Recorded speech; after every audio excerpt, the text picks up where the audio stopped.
നിലമ്പൂർ ഉപതെരഞ്ഞെടുപ്പ് പ്രചാരണം ശക്തമായിരിക്കെ സംസ്ഥാന സർക്കാരിനെതിരെ പ്രതിപക്ഷം പ്രധാനമായി ഉന്നയിക്കുന്ന ചോദ്യങ്ങളിൽ ഒന്ന് ഉരുൾപൊട്ടൽ സർവനാശം വിധിച്ച കവളപ്പാറയിൽ സർക്കാർ എന്ത് ചെയ്തു എന്നുള്ളതാണ്.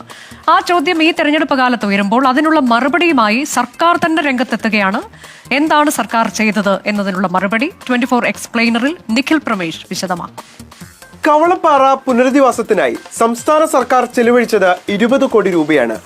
മരിച്ച 59 പേരുടെയും കുടുംബത്തിന് സർക്കാർ 4 ലക്ഷം വീതം 2,36,00,000 രൂപ കൈമാറി. ദുരന്ത സ്ഥലത്തെ 37 വീടുകൾ പൂർണ്ണമായും മണ്ണിനടിയിലായി. ജിയോളജി വകുപ്പിന്റെ റിപ്പോർട്ട് പ്രകാരം ദുരന്ത സ്ഥലത്തോട് ചേർന്ന 116 കുടുംബങ്ങളെ സർക്കാർ മാറ്റിപ്പാർപ്പിച്ചു. പട്ടികവർഗ വിഭാഗത്തിലെ 33 കുടുംബങ്ങൾക്ക് 6 ലക്ഷം വീതം ഭൂമിക്കും 6 ലക്ഷം വീതം വീടിനും അനുവദിച്ചു. 33 കുടുംബങ്ങൾക്ക് 12 ലക്ഷം വീതം 3,96,00,000 രൂപയാണ് സർക്കാർ അനുവദിച്ചത്. കവളപ്പാറയിലെ 33 കുടുംബങ്ങൾക്ക് വ്യവസായി MA യൂസഫ് അലിയും വീട് നിർമ്മിച്ചു നൽകി. ഭൂദാനം ആലൻചൂടിൽ നിർമ്മിച്ച വീടുകളുടെ ഓരോ ഗുണഭോക്താവിനും 7 ലക്ഷം വീതം 2,31,00,000 രൂപ സർക്കാർ നൽകി.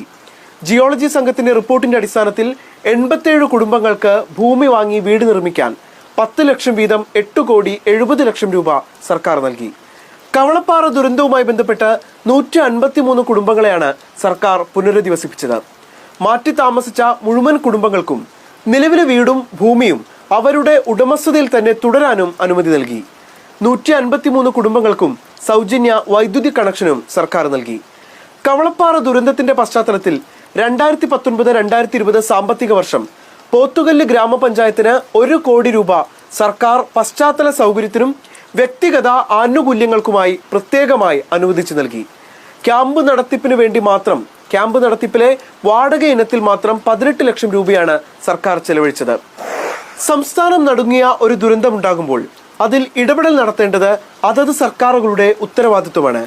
അത് ഇതിനോടകം നിർവഹിക്കപ്പെട്ടു എന്നാണ് സർക്കാർ വ്യക്തമാക്കുന്നത്.